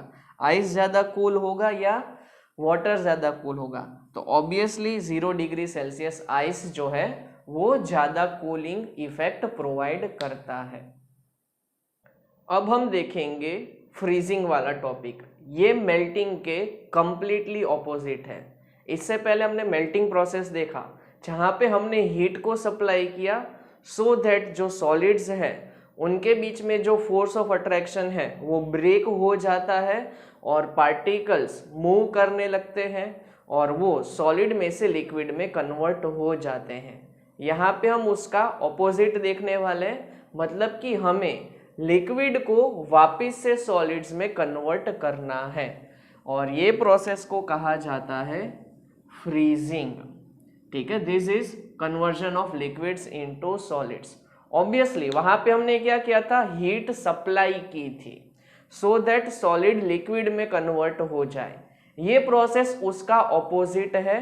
दैट मीन्स हम यहाँ पे हीट को सप्लाई नहीं करेंगे, हम यहाँ पे लिक्विड में से हीट को रिमूव कर देंगे, और उसमें से हीट अगर चली जाती है तो वो जो सब्सटेंस है वो लिक्विड में से वापस से सॉलिड में कन्वर्ट हो जाएगा। ये प्रोसेस कहाँ पे होती है? तो ऑब्वियसली हमारे रेफ्रिजरेटर में होती है, जहाँ पे हम सम अमाउंट में लिक्विड को यानी कि वाटर को रखते हैं फ्रीजर के अंदर, और वो जो रेफ्रिजरेटर है वो वाटर को वापस से सॉलिड में कन्वर्ट कर देता है। यहाँ पे आपको फ्रीजिंग पॉइंट की डेफिनेशन पूछी जाती है। फ्रीजिंग पॉइंट का मतलब होता है एक ऐसा टेम्परेचर जहाँ पे जितना भी लिक्विड है वो कंप्लीटली सॉलिड में कन्वर्ट हो जाए एट दैट एटमॉस्फेरिक प्रेशर। और ये जो फ्रीजिंग की प्रोसेस है उसको सॉलिडिफिकेशन भी कहा जाता है। यहाँ पे आपको 2 इम्पॉर्टेंट पॉइंट याद रखने हैं। एक पॉइंट है, मान लो कि हम लिक्विड के अंदर कुछ इम्प्योरिटीज को ऐड कर दे। इम्प्योरिटीज का मतलब है कुछ अलग सॉलिड सब्सटेंस को ऐड कर दे, तो फ्रीजिंग पॉइंट जो है वो डिक्रीज हो जाएगा। कौन कौन सी इम्प्योरिटीज को हम ऐड कर सकते हैं, यूरिया है, ग्लूकोज है, या सोडियम क्लोराइड मतलब कि कॉमन सॉल्ट। ऐसी इम्प्योरिटीज को तुम ऐड करोगे तो फ्रीजिंग पॉइंट लोअर हो जाएगा। मैं आपको यहाँ पे एक होमवर्क दे रहा हूँ, क्यों ये लोअर होगा ये आप मुझे कमेंट सेक्शन में बताना। साथ साथ में अगर हम प्रेशर को इंक्रीज करेंगे, प्रेशर इंक्रीज करना मतलब कि हम उसके ऊपर एक एक्सटर्नली फोर्स अप्लाई करेंगे, तो भी फ्रीजिंग पॉइंट जो है वो रिड्यूस हो जाएगा। ऑब्वियसली मान लो आपके पास जो वाटर है उसको कंप्रेस करने का ट्राई करना, जो पहले टेम्परेचर पे वाटर जो फ्रीज होता था उससे वो जल्दी जो है फ्रीज हो जाएगा। वाटर कितने टेम्परेचर पे फ्रीज होता है, तो ऑब्वियसली 0 डिग्री सेल्सियस पे वो वापस से फ्रीज हो जाएगा। अब हम बात करेंगे हमारी थर्ड प्रोसेस, जहां पे हम लिक्विड को कन्वर्ट करेंगे गैस में, और ये प्रोसेस को कहते हैं बॉइलिंग। बॉइलिंग के वक्त हम क्या करेंगे, टेम्परेचर को इंक्रीज करेंगे सो दैट लिक्विड्स जो है उसके बीच का फोर्स ऑफ अट्रैक्शन रिड्यूस होता जाएगा और वो पार्टिकल्स को एनर्जी मिलेगी तो वो गैस में कन्वर्ट हो जाएंगे। सो यहाँ पे आपको सबसे पहले डेफिनेशन याद रखनी है बॉइलिंग पॉइंट की। बॉइलिंग पॉइंट एक्चुअल में एक ऐसा टेम्परेचर होता है जहाँ पे लिक्विड जो है वो बॉयल करना स्टार्ट हो जाता है एट एटमॉस्फेरिक प्रेशर, और वहाँ पे जितना भी लिक्विड्स है वो कन्वर्ट हो जाता है वेपर में। ये आपके एग्जाम पॉइंट ऑफ व्यू से बहुत इंपॉर्टेंट डेफिनेशन है। नेक्स्ट आपको याद रखना है कि वाटर कौन से टेम्परेचर पे बॉईल होता है, तो दैट इज 100 डिग्री सेल्सियस आप लिख सकते हो या तो 373 केल्विन, दोनों में आपको ये पार्ट याद रखना है। ऑब्वियसली हम यहाँ पे हीट सप्लाई करते हैं। आप लोगों को अगर याद हो तो मेल्टिंग के वक्त हमने लिखा था latent heat of fusion, because वो जो प्रोसेस थी उसको कहा जाता है फ्यूजन, जहां पे सॉलिड लिक्विड में कन्वर्ट होते हैं। यहाँ पे क्या है, लिक्विड वेपर में कन्वर्ट होते हैं, इसलिए यहाँ पे जो हम हीट सप्लाई करते हैं उसको कहा जाता है latent heat of vaporisation. Again latent heat क्या काम करती है, तो ये चीज आपको अगेन याद रखनी है कि लेटेंट हीट की वजह से टेम्परेचर सेम रहता है, मतलब कि जो 100 डिग्री सेल्सियस पे वाटर था वो उसी टेम्परेचर पे वेपर में कन्वर्ट हो जाता है। यहाँ पे जो हम हीट सप्लाई करते हैं वो सिर्फ और सिर्फ पार्टिकल्स के बीच में फोर्स ऑफ अट्रैक्शन को ब्रेक करने का ट्राई करती है। सो हम यहाँ पे जो हीट सप्लाई करते हैं जिससे 1 kg ऑफ लिक्विड जो है वो वेपर में कन्वर्ट हो जाए, वो हीट को कहा जाता है लेटेंट हीट ऑफ वेपराइजेशन। ये डेफिनेशन मोस्ट आईएमपी है आपके स्कूल के एग्जाम्स के लिए, इसको अच्छे से समझ लेना और नोटबुक में लिख लेना, साथ में इसको अच्छे से लर्न कर लोगे तो आपको कोई प्रॉब्लम नहीं होगी। नेक्स्ट इंपॉर्टेंट पार्ट है, ऐसा कहा जाता है कि स्टीम जो है वो मोर इफेक्टिव है then boiling water for heating purpose. मतलब कि अगर आपको किसी चीज को गर्म करना है तो बॉइलिंग वाटर का यूज करो, उससे बेटर क्या है कि आप स्टीम को यूज कर सकते हो। ये आपको गिव रीजन में कई बार पूछा जाता है। क्यों ऐसा होता है, बिकॉज जो स्टीम कन्वर्ट हो चुकी है तो उसके पास यहाँ पे लेटेंट हीट ऑफ वेपराइजेशन होता है। बॉइलिंग वाटर जो है उसके पास ज्यादा हीट नहीं होती, स्टीम के पास ज्यादा हीट है, तो वो ऑब्वियसली हीटिंग पर्पस के लिए ज्यादा इफेक्टिव रहता है। साथ साथ में आपको पूछा जाता है कि इम्प्योरिटीज को अगर हम ऐड करेंगे, मतलब कि लिक्विड के अंदर हमने कुछ इम्प्योरिटीज को ऐड कर दिया तो उसकी वजह से जो बॉइलिंग पॉइंट है वो अगेन इंक्रीज हो जाता है। ये आपको एमसीक्यूज में या तो ट्रू फॉल्स में बहुत बार पूछा जाता है। और लास्ट पॉइंट आपको याद रखना है कि मान लो अगर प्रेशर इंक्रीज करेंगे तो बॉइलिंग पॉइंट भी इंक्रीज हो जाएगा। इसका बेस्ट एग्जांपल है प्रेशर कुकर। प्रेशर कुकर के अंदर क्या होता है, जब भी हम किसी चीज को बॉईल करने के लिए रखते हो तो प्रेशर कुकर का जब ढक्कन बंद होता है तो उस केस में लार्ज अमाउंट में प्रेशर क्रिएट होता है, और उस केस में अगर प्रेशर इंक्रीज होगा तो बॉइलिंग पॉइंट भी इंक्रीज हो जाएगा।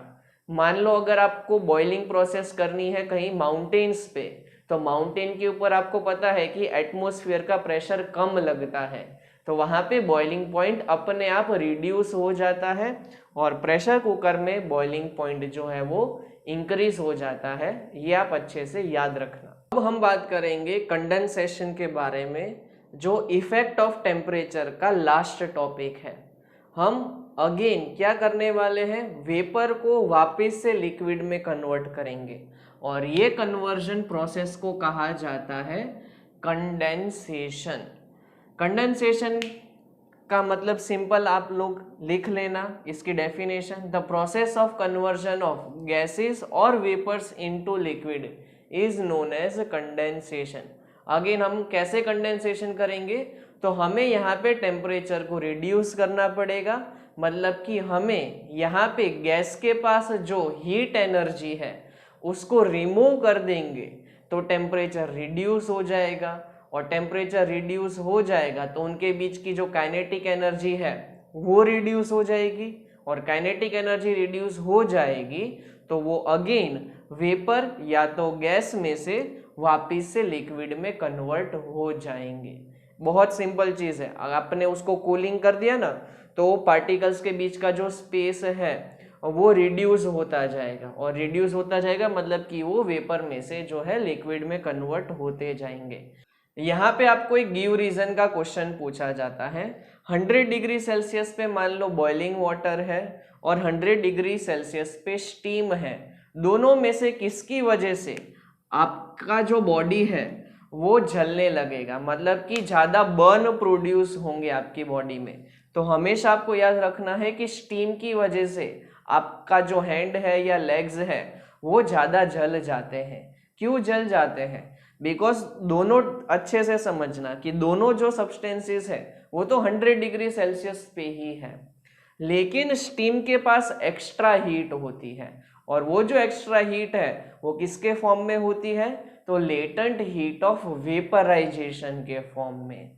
तो वो हीट की वजह से जो है आपकी बॉडी में ज़्यादा बर्न्स प्रोड्यूस हो सकते हैं स्टीम की वजह से।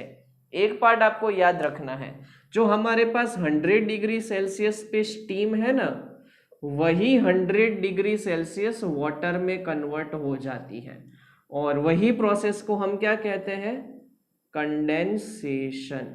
ये पार्ट आपको याद रखना है। यहाँ पे जो है टेम्परेचर अगेन कांस्टेंट रहता है, हमने जस्ट 100 डिग्री सेल्सियस को स्टीम को वाटर में कन्वर्ट किया है। तो अभी तक का हम रिकैप देखें इफेक्ट ऑफ टेम्परेचर वाला, तो सॉलिड में से लिक्विड में कन्वर्ट करना है तो तुम हीट सप्लाई करोगे, लिक्विड में से वापस गैस या वेपर में कन्वर्ट करना है तो भी हीट सप्लाई करोगे। लेकिन अगर हमें रिवर्स में चलना है, गैस से लिक्विड हमें चाहिए, तो वो हमें क्या करना पड़ेगा, कूलिंग, मतलब कि हीट को रिमूव करना पड़ेगा, और अगेन लिक्विड में से वापस से सॉलिड में कन्वर्ट करना है तो कूलिंग करना पड़ेगा।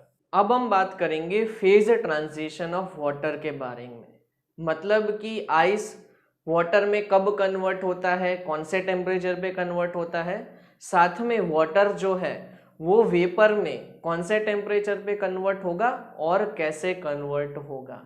ये जो है वो हम एक ग्राफ के फॉर्म में अच्छे से स्टडी करेंगे, बिकॉज ये जो है वो एक केस स्टडी वाला क्वेश्चन है जो बहुत बार स्कूल्स में पूछा जाता है। हमारे पास दो एक्सिस हैं, एक है टेम्परेचर एक्सिस जो हमने वाई एक्सिस को कंसीडर किया है, और एक्स एक्सिस पे हमने टाइम को कंसीडर किया है। मान लो आपके पास -20 डिग्री सेल्सियस है, तो वाटर कौन से फॉर्म में होगा, तो हमेशा आपको पता होना चाहिए कि वो जो है नेगेटिव टेम्परेचर पे आइस के फॉर्म में होता है। अब हम क्या करते हैं, यहाँ से हीट सप्लाई करने का स्टार्ट करते हैं।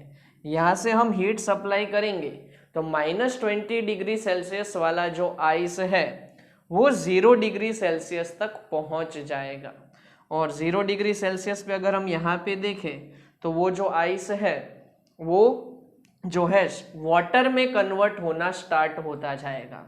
जब हम उसको 0 डिग्री सेल्सियस पे ला देंगे ना, तो हम उसमें सप्लाई करेंगे latent heat of fusion. So 100 degree Celsius वाला जो आइस है वो ये लेटेंट हीट की वजह से किस में कन्वर्ट हो जाएगा, वाटर में। अगर आपको पूछे कि 0 डिग्री सेल्सियस पे कौन से फेजेस पॉसिबल है, फेज का मतलब होता है कौन से स्टेट पॉसिबल है, तो आपको याद रखना है कि 0 डिग्री सेल्सियस पे हमें आइस भी मिल सकता है और 0 डिग्री सेल्सियस पे वाटर भी मिल सकता है। क्यों मिल सकता है? बिकॉज यहाँ पे जो हमने हीट सप्लाई की है वो आइस को वाटर में कन्वर्ट कर देगी और उसका जो टेम्परेचर है वो 0 डिग्री सेल्सियस ही रहेगा। ये जो पार्ट है वो हमने इससे पहले भी थोड़ी देर पहले देखा था। आई होप आपको अभी तक वो याद होगा। सिमिलरली जब हमारे पास 0 डिग्री सेल्सियस में वाटर आ चुका है, उसको हम फर्दर हीट करेंगे, मतलब कि हम उसको 1 degree Celsius, 2 degree Celsius, 3 degree Celsius, वैसे 100 डिग्री सेल्सियस तक हम देखें तो वो जो पार्ट है वो वाटर के अंदर ही रहेगा। दैट मीन्स 0 डिग्री सेल्सियस पे आइस और वाटर दोनों पॉसिबल है। लेकिन अगर आपने 0 से कुछ भी टेम्परेचर बढ़ा दिया तो आइस पॉसिबल नहीं होता। 0 से लेके 100 डिग्री सेल्सियस तक आप बीच में कोई भी टेम्परेचर ले लो, वो सारे के सारे टेम्परेचर पे सिर्फ और सिर्फ वाटर मतलब कि लिक्विड स्टेट ही अवेलेबल होता है। सो हमने वाटर को यहाँ पे 100 डिग्री सेल्सियस तक ला दिया। अब हम क्या करेंगे, उसके अंदर latent heat of vaporisation add कर देंगे। तो ये भी हीट क्या करेगी, सिर्फ और सिर्फ उसके स्टेट को कन्वर्ट करेगी, मतलब कि वाटर में से वो किस में कन्वर्ट हो जाएगा, वेपर में, और उसका टेम्परेचर 100 डिग्री सेल्सियस मेंटेन रहेगा। सो 100 डिग्री सेल्सियस पे वाटर भी पॉसिबल है और वेपर भी पॉसिबल है because of latent heat of vaporisation. So ये पार्ट आप लोगों को याद रखना है। ये अगेन आपको 1 मार्क्स में बहुत बार पूछा गया है। और मान लो कि आप 100 डिग्री सेल्सियस के बाद फर्दर हीट करो, चाहे वो कोई भी टेम्परेचर हो जाए, 110 डिग्री सेल्सियस हो, 200 डिग्री सेल्सियस हो, तो वो सारे के सारे टेम्परेचर पे जो है हमें सिर्फ और सिर्फ वेपर मिलेगा। इसमें से आपकी जो एनसीईआरटी के टेक्स्ट बुक है उसमें इंटेक्स्ट के भी क्वेश्चंस पूछे गए हैं और साथ साथ में एक्सरसाइज के भी क्वेश्चन पूछे गए हैं। तो अगेन हम देख ले तो नेगेटिव टेम्परेचर से लेके 0 डिग्री सेल्सियस तक सिर्फ आइस रहता है। 0 डिग्री सेल्सियस पे आइस भी पॉसिबल है, वाटर भी पॉसिबल है, और यहाँ पे जो हम हीट सप्लाई करते हैं उसको कहते हैं latent heat of fusion. Further हम टेम्परेचर इंक्रीज करेंगे तो आइस अब हमें नहीं मिलेगा, हमें क्या मिलेगा, सिर्फ और सिर्फ वाटर मिलेगा। और उसको जब हम 100 डिग्री सेल्सियस तक लेके जाएंगे तो वाटर और वेपर दोनों पॉसिबल है 100 डिग्री सेल्सियस पे because of latent heat of vaporisation. और अगर हमने उसको फर्दर इंक्रीज किया तो सिर्फ और सिर्फ हमें वेपर ही मिलेगा। 101 डिग्री सेल्सियस ले लो, 200 ले लो या 300 ले लो, हमें सिर्फ वेपर मिलता है। वेपर को कई बार है ना सुपर हीटेड स्टीम भी कहा जाता है। तो ये पार्ट आप अच्छे से ध्यान में रखना। अब हम बात करेंगे सब्लिमेशन प्रोसेस के बारे में। ये एक ऐसी प्रोसेस है जहाँ पे डायरेक्टली कन्वर्जन होता है सॉलिड का वेपर में without going into liquid state. जब हम किसी भी सब्सटेंस को हीट करते हैं तो वो डायरेक्टली सॉलिड में से कन्वर्ट हो जाते हैं वेपर में, वो लिक्विड फेस बीच में नहीं आता। तो ये प्रोसेस को हम कहते हैं सब्लिमेशन प्रोसेस। ये जो प्रोसेस है वो होती है ड्राई आइस में, जिसको सॉलिड कार्बन डाइऑक्साइड भी कहते हैं। ये एक टाइप का रेफ्रिजरेंट है। सेकंड कैम्फर, कैम्फर का मतलब होता है कपूर। नेक्स्ट है नेफ्थलीन बॉल्स और एमोनियम क्लोराइड। ये बेसिकली क्या है, स्पेसिफिक सॉल्ट होते हैं जिसको हम हीट करेंगे तो वो डायरेक्टली वेपराइज हो जाएंगे। कैसे होता है तो अभी हम थोड़ी देर में अच्छे से डायग्राम की हेल्प से समझेंगे। ये प्रोसेस का काम क्या है, तो कई बार जो सॉलिड सब्सटेंसेस होते हैं उसके साथ वॉलेटाइल इम्प्योरिटीज मिक्स हो जाती है। वॉलेटाइल का मतलब क्या हुआ कि मान लो अगर हम वो सब्सटेंस को हीट करेंगे तो वो तुरंत वेपराइज हो जाएगा इजीली। ऐसे सब्सटेंसेस को कहते हैं वॉलेटाइल इम्प्योरिटीज। तो ऐसी इम्प्योरिटीज को हम सॉलिड में से रिमूव कर सकते हैं और यहाँ पे सब्लिमेशन प्रोसेस का यूज किया जाता है। नेक्स्ट उसका एग्जाम्पल है, कई बार जो कोल्ड प्लेसेस है वहां पे जो स्नो होती है वो डायरेक्टली वेपर में कन्वर्ट हो जाती है। तो ये प्रोसेस को भी हम क्या कहते हैं, सब्लिमेशन प्रोसेस। और फ्रोजन फूड बनाने के लिए भी सब्लिमेशन प्रोसेस को यूज किया जाता है। हम जो भी फूड है उसको फ्रोज कर देते हैं, मतलब कि उसका टेम्परेचर जो है वो बहुत ही ज़्यादा रिड्यूस कर देते हैं और बाद में वैक्यूम पैकिंग करके जो भी आइस है वो मेल्ट की जाती है। मतलब कि मेल्ट नहीं होती है, डायरेक्टली किसमें कन्वर्ट हो जाती है, वेपर में कन्वर्ट हो जाती है और बाद में फ्रोजन फूड जो है वो रेडी हो जाता है। अब हम देखेंगे सब्लिमेशन प्रोसेस के बारे में, जो आपको टेक्स्ट बुक में फिगर के फॉर्म में दिया हुआ है। ये एक एक्टिविटी है जहाँ पे हम एमोनियम क्लोराइड के अंदर जो इम्प्योरिटीज है उसको रिमूव करेंगे और हम प्योर एमोनियम क्लोराइड को ऑब्टेन करेंगे। यहाँ पे हमें पता है कि सब्लिमेशन प्रोसेस में क्या होगा, तो डायरेक्टली जो सॉलिड है वो वेपर के फॉर्म में कन्वर्ट हो जाएंगे। हमारे पास यहाँ पे एक ट्राइपॉड स्टैंड होता है और एक बर्नर होता है जिसकी हेल्प से हम यहाँ पे एमोनियम क्लोराइड को हीट करेंगे। इस एमोनियम क्लोराइड को हमने चाइना डिश के अंदर प्लेस करके रखा है।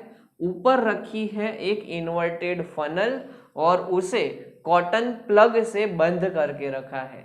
क्यों बंद करके रखा है, क्योंकि जब हम इसको हीट करेंगे तो वेपर फॉर्म होगी, वो वेपर को हमें बाहर नहीं जाने देना है, इसलिए हमने यहाँ पे कॉटन प्लग को रखा है।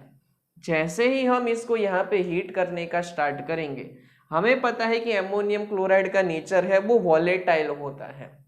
वॉलेटाइल का मतलब है वो तुरंत वेपर में कन्वर्ट हो जाएगा। तो यहाँ पे आपको एमोनियम क्लोराइड की वेपर दिखाई देगी।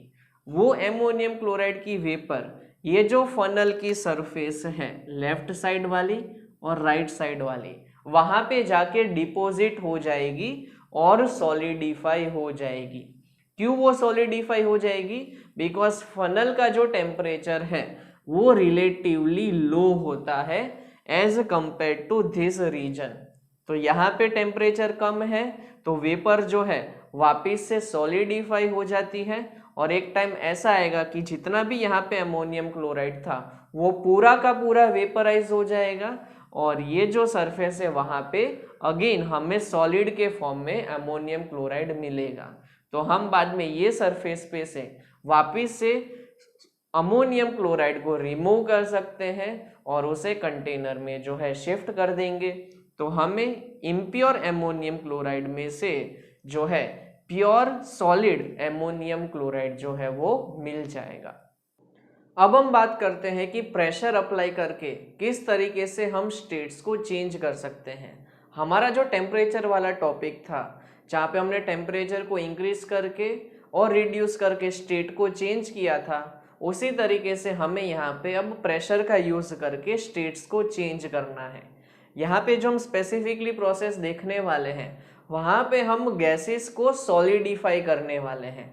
मतलब कि गैसेस को पहले हम कन्वर्ट करेंगे लिक्विड में और बाद में लिक्विड को कन्वर्ट करेंगे सॉलिड में। कैसे किया जाता है वो भी हम यहाँ पे देखेंगे। आपको एक चीज़ खास करके याद रखनी है कि इसी तरीके से कंप्रेस्ड नेचुरल गैस बनाया जाता है। मतलब कि सीएनजी को इसी तरीके से सिलेंडर के अंदर स्टोर किया जाता है।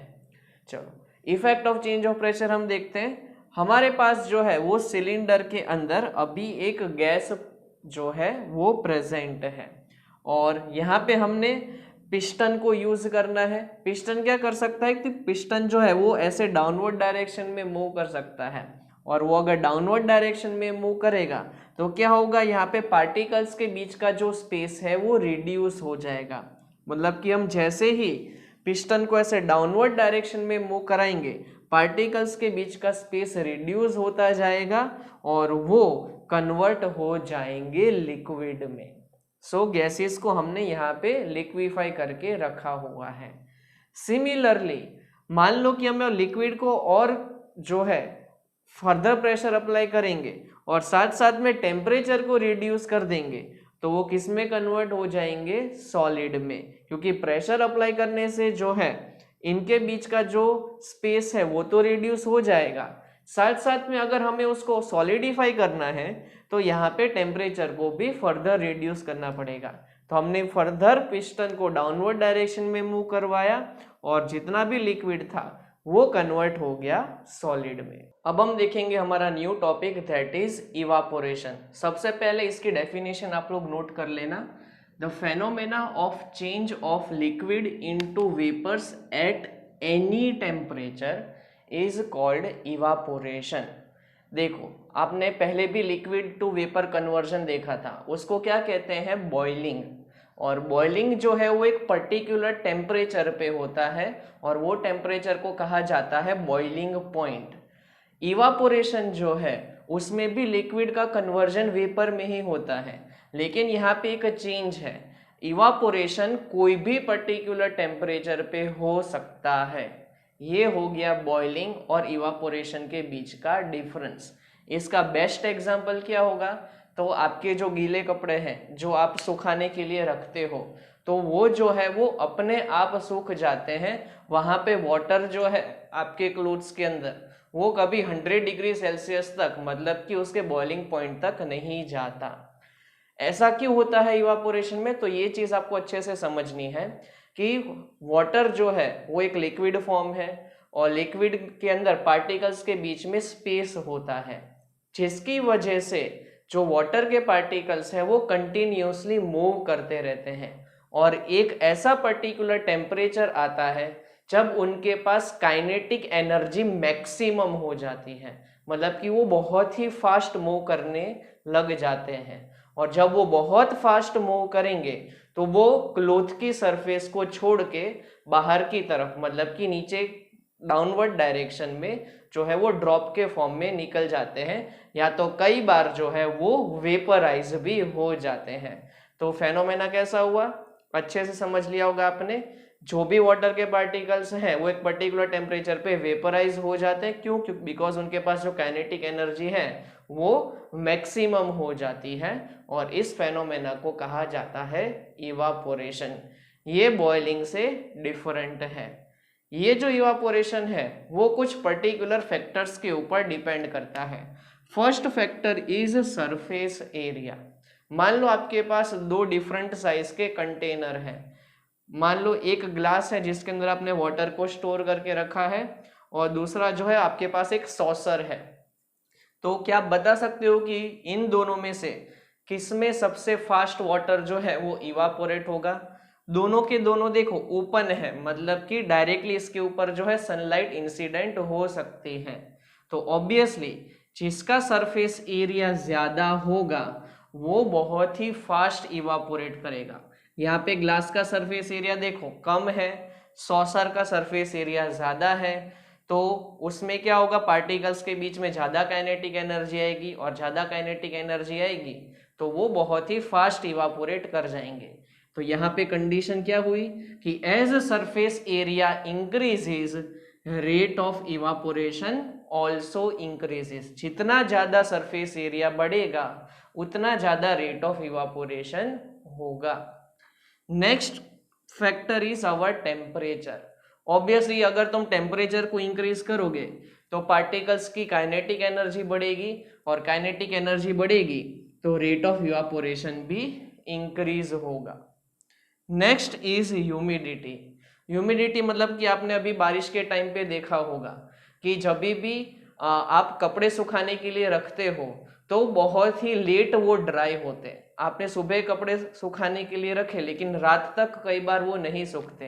क्यों? क्योंकि जब भी बारिश होती है तो एटमॉस्फेयर में ह्यूमिडिटी बढ़ जाती है। ह्यूमिडिटी का मतलब क्या हुआ, अमाउंट ऑफ वाटर वेपर हमारे एटमॉस्फेयर में बढ़ जाता है और वाटर वेपर्स बढ़ जाएंगे ना तो इवापोरेशन की जो प्रोसेस है वो स्लो हो जाती है। बिकॉज पार्टिकल्स को सफिशिएंट काइनेटिक एनर्जी नहीं मिल पाती। इसलिए जब भी ह्यूमिडिटी बढ़ती है तब रेट ऑफ इवापोरेशन जो है वो डिक्रीज होता है, ये पार्ट याद रखना है। और लास्ट है हमारा विंड स्पीड। तो जब भी आप विंड स्पीड को इंक्रीज करोगे, तो जब आपने देखा होगा कि ज़्यादा विंड चल रही है स्पीड के साथ में, तो उस टाइम पे आपके कपड़े जो है बहुत जल्दी सूख जाते हैं। दैट मीन्स उस टाइम पे रेट ऑफ इवापोरेशन जो है वो इंक्रीज हो जाता है। दैट मीन्स देखो, एरिया इंक्रीज किया तो इवापोरेशन बढ़ गया, टेम्परेचर इंक्रीज किया तो इवापोरेशन बढ़ गया, ह्यूमिडिटी अगर इंक्रीज हो जाती है तो इवापोरेशन कम हो जाता है, और लास्ट में अगर विंड स्पीड इंक्रीज हो गई तो वापस से इवापोरेशन बढ़ जाएगा। तो ये जो था आपके लिए बहुत इंपॉर्टेंट टॉपिक था। इसमें से 2 मार्क्स से लेके 3 मार्क्स के क्वेश्चन पूछे जाते हैं।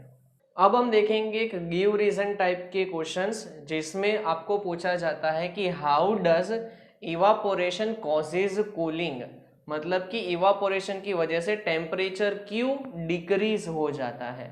तो ये एक इम्पॉर्टेंट टॉपिक है, आपको अच्छे से समझना पड़ेगा।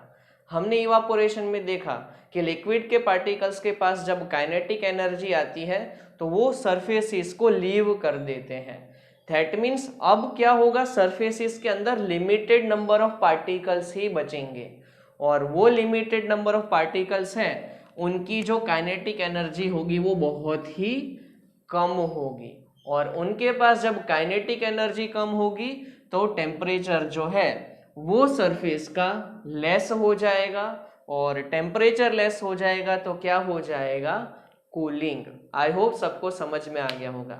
फिर भी मैं आपको बहुत शॉर्ट में वापस से एक्सप्लेन कर रहा हूँ कि जब भी पार्टिकल्स जो है वो सरफेस को छोड़ देते हैं तब क्लोथ्स के अंदर कुछ मिनिमम नंबर ऑफ पार्टिकल्स बचते हैं। अब वो जो मिनिमम नंबर ऑफ पार्टिकल्स है ना, वो ज़्यादा ट्रैवल नहीं कर पाते। ट्रैवल नहीं कर पाएंगे तो काइनेटिक एनर्जी ऑब्वियसली कम होगी, काइनेटिक एनर्जी कम होगी तो टेम्परेचर कम हो जाएगा, और टेम्परेचर कम हो जाएगा तो उस चीज़ को क्या कहते हैं, कूलिंग। ठीक है, अब हम देखते हैं उसके सर्टेन एग्जाम्पल्स। जैसे कि आपने देखा होगा कि समर के टाइम पे हमारे घर पे जो रूफ होती है उसका जो टेम्परेचर है वो बहुत ज़्यादा होता है, तो हमारे घर की रूफ को हम कूल करने के लिए क्या करते हैं, वाटर को स्प्रिंकल करते हैं।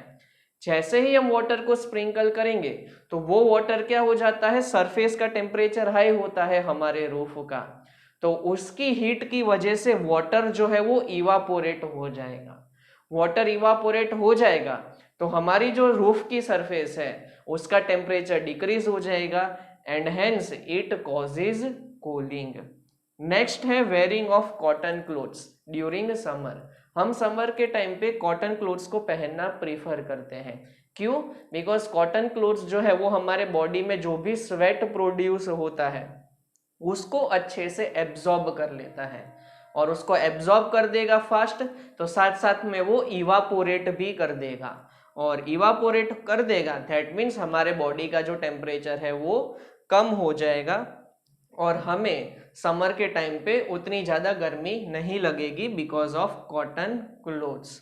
नेक्स्ट है पर्सपीरेशन कीप्स आवर बॉडी कूल। पर्सपीरेशन मतलब कि जब भी हमारे बॉडी में स्वेट प्रोड्यूस होता है तो ऑब्वियसली उसकी वजह से हमारी बॉडी का टेम्परेचर कम हो जाता है और हमें जो है कूल फील होता है।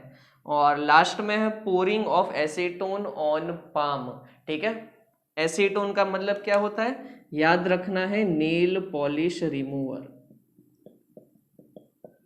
नेल पॉलिश रिमूवर को जब भी तुम अपने पाम के ऊपर रखोगे ना तो आप देखना कि कुछ सेकंड्स के अंदर ही वो इवापोरेट हो जाता है और आपके पाम का टेम्परेचर कम हो जाएगा, तो आपको जो है वो कूलिंग फील होगा।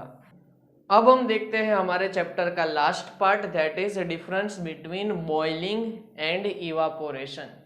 फर्स्ट पॉइंट तो मैंने आपको पहले ही बता दिया, बॉइलिंग जो है वो एक पर्टिकुलर टेम्परेचर पे होता है और वो टेम्परेचर को कहा जाता है उसका बॉइलिंग पॉइंट, जबकि इवापोरेशन जो है वो होता है एक पर्टिकुलर टेम्परेचर पे, that necessary can not be a boiling point. जरूरी नहीं है कि वो हमेशा बॉइलिंग पॉइंट हो, बॉइलिंग पॉइंट से कम टेम्परेचर पे इवापोरेशन जो है वो हो जाता है। ये एक इम्पॉर्टेंट पार्ट है। बॉइलिंग को कहा जाता है बल्क फेनोमेना। बल्क फेनोमेना का मतलब क्या होता है? जब भी हम वाटर को हीट करते हैं तो वाटर के जो सारे पार्टिकल्स हैं वो हीट हो जाते हैं, मतलब कि उनका टेम्परेचर इंक्रीज हो जाता है। बल्क का मतलब होता है होल, दैट मीन्स सारे पार्टिकल्स का टेम्परेचर बढ़ जाएगा। जबकि इवापोरेशन में जो सरफेस के पार्टिकल्स हैं वही जो है हीट हो जाते हैं, उनका ही टेम्परेचर बढ़ता है, और सरफेस के ऊपर जो पार्टिकल्स हैं वही सिर्फ इवापोरेट होते हैं। यहाँ पे क्या होता है, सारे के सारे पार्टिकल्स का टेम्परेचर बढ़ जाता है, यहाँ पे जो है सिर्फ सरफेस के जो पार्टिकल्स है, टॉप मोस्ट सरफेस, उसका ही टेम्परेचर बढ़ता है और वो सबसे पहले इवापोरेट होना स्टार्ट करते हैं। और लास्ट डिफरेंस है, बॉइलिंग की वजह से कभी कूलिंग नहीं होता, जबकि इवापोरेशन की वजह से कूलिंग होता है। आई होप आपको ये पूरा चैप्टर अच्छे से समझ में आ गया होगा। फिर भी अगर आपको कोई डाउट है तो आप मुझे नीचे कमेंट सेक्शन में बता के कोई भी डाउट्स पूछ सकते हैं। मैं अपना बेस्ट ट्राई करूँगा आपको रिप्लाई करने के लिए। और अगर आपकी एग्ज़ाम में कोई पर्टिकुलर चैप्टर आने वाला है और आपको वो अच्छे से रिवाइज करना है तो भी आप मुझे जो है कमेंट सेक्शन में बता सकते हैं कि आपको ये पर्टिकुलर चैप्टर सीखना है। तो मैं उस चैप्टर का वीडियो आपके लिए ट्राई करूंगा कि सबसे फास्ट अवेलेबल हो जाए। अगर आपको ये वीडियोस अच्छे लग रहे हैं तो इस वीडियो को लाइक कर देना, चैनल को सब्सक्राइब कर देना और अपने फ्रेंड्स और फैमिली में इसको शेयर कर देना। अंटिल देन गुड बाय और मिलते हैं नेक्स्ट वीडियो में।